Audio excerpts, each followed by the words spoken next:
Maintenant que Yom Kippour est passé, que les événements en Corée et au Moyen-Orient ne se sont pas calmés, quand pensez-vous que la Troisième Guerre mondiale risque de commencer? Ok, je ne suis pas prophète ni fils de prophète, mais il suffit de lire les journaux pour comprendre que c'est incessamment sous peu. Il suffit que Kim Jong fasse un petit acte belliqueux envers les États-Unis, soit l'envoi d'un missile, soit l'envoi d'un missile contre anti-aérien contre des avions américains qui passeraient près de la frontière. Trump n'attend que la bonne occasion pour commencer la guerre avec Kim Jong et l'éliminer. Kim Jong est quand même malin. On a vu dans les nouvelles il y a une semaine qu'ils ont 6500 informaticiens qui travaillent sans cesse et qu'ils ont réussi à rentrer dans le système de défense informatique de la Corée du Sud et prendre tous les plans d'attaque de la Corée du Nord. Donc je pense que, comme l'a dit même Kim Jong, il a dit l'Amérique, Trump va entraîner le monde entier à une troisième guerre mondiale nucléaire. Je pense que sans être prophète, en lisant les journaux, on comprend très bien que d'une part, Trump ne peut pas laisser Kim Jong continuer, et il est clair que Kim Jong ne va pas s'arrêter. Il ne va jamais s'arrêter de faire son programme nucléaire. Ça fait 20 ans que c'est son rêve. Il laisse crever de faim son peuple. L'essentiel qu'il ait sa bombe nucléaire et ses missiles pour les porter. Je ne pense pas qu'il va arrêter. Donc, il me semble inévitable. Quand ça sera, je l'ignore. Je pense que ça sera cette année. J'avais dit avant Rosh Hashanah, en me basant sur les paroles du Gaon de Vilna, qui sont basées elles-mêmes sur les Tikkuné Zohar, que la Géoula vient en 4 étapes. Première étape, c'était Pessah, qu'à Pessah, le peuple d'Israël relèverait un peu la tête de l'exil. Ce fut le cas, à mon avis, parce que Trump est venu ici en Israël, il a fermé le caquet à Mahmoud Abbas, il a traité le Hamas d'une organisation terroriste, il a fait la paix entre nous et l'Arabie Saoudite pour se battre contre l'Iran, il a dit qu'il n'allait pas reconduire le contrat avec l'Iran, ce qu'il a aujourd'hui donc déjà fait après le 15 octobre. Donc dès lors, notre situation est vraiment beaucoup mieux dans le monde, c'est clair.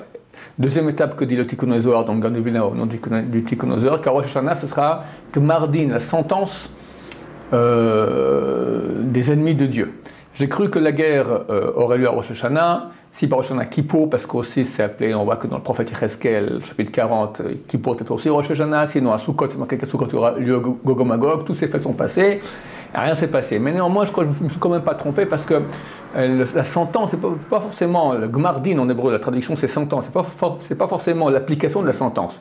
C'est que dans le ciel, on décide que ça va avoir lieu, et il faudrait qu'il y ait un petit événement ici sur Terre qui le montre. Or, il a eu lieu, vraiment le jour de Rosh Hashanah lui-même, c'était le vendredi. Kim Jong a fait une vidéo sur laquelle il a l'air très sévère et il dit que Trump l'a humilié face aux nations, donc face aux 130, quelques jours plus tôt à la grande réunion de l'ONU de tous les chefs d'État du monde, presque tous les chefs d'État, devant 130 chefs d'État du monde.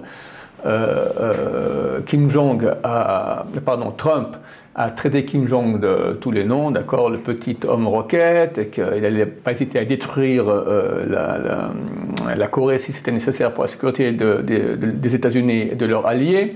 Donc Kim Jong a réagi et dit: tu m'as humilié, moi et mon pays, en face des nations du monde, je ne vais pas laisser comme ça. Si jusqu'à maintenant j'avais encore des hésitations, si ma voix était la bonne, maintenant c'est clair, je sais que c'est la bonne et j'irai jusqu'au bout.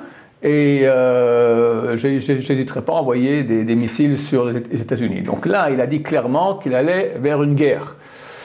Cette cassette, cette vidéo a été publiée le vendredi, qui était le deuxième jour de Rosh Hashanah. Je pense qu'elle a été tournée le premier jour de Rosh Hashanah déjà, donc jeudi. Donc on est vraiment en plein. Si avant il y avait encore un doute, dès ce jour-là, c'est clair, la décision a été prise, dans le ciel et sur terre, qu'on allait vers cette guerre-là. Encore une fois, je peux me tromper, je ne suis pas prophète. Mais comme je dis toujours, même si c'est une chance sur 10 d'avoir raison, il faut faire tchouva. Beaucoup sont renforcés, on voit qu'il y a des tas de choses très bizarres qui ont lieu dans le monde, ces ouragans terribles, ces tremblements de terre, maintenant encore d'autres tempêtes tropiques, etc. Tout nous montre qu'on se rapproche vers la fin. Ici en Israël, ça chauffe beaucoup avec l'Iran, la frontière syrienne, etc.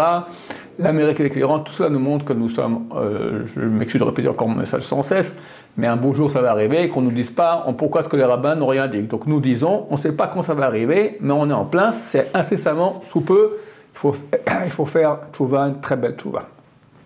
Amen.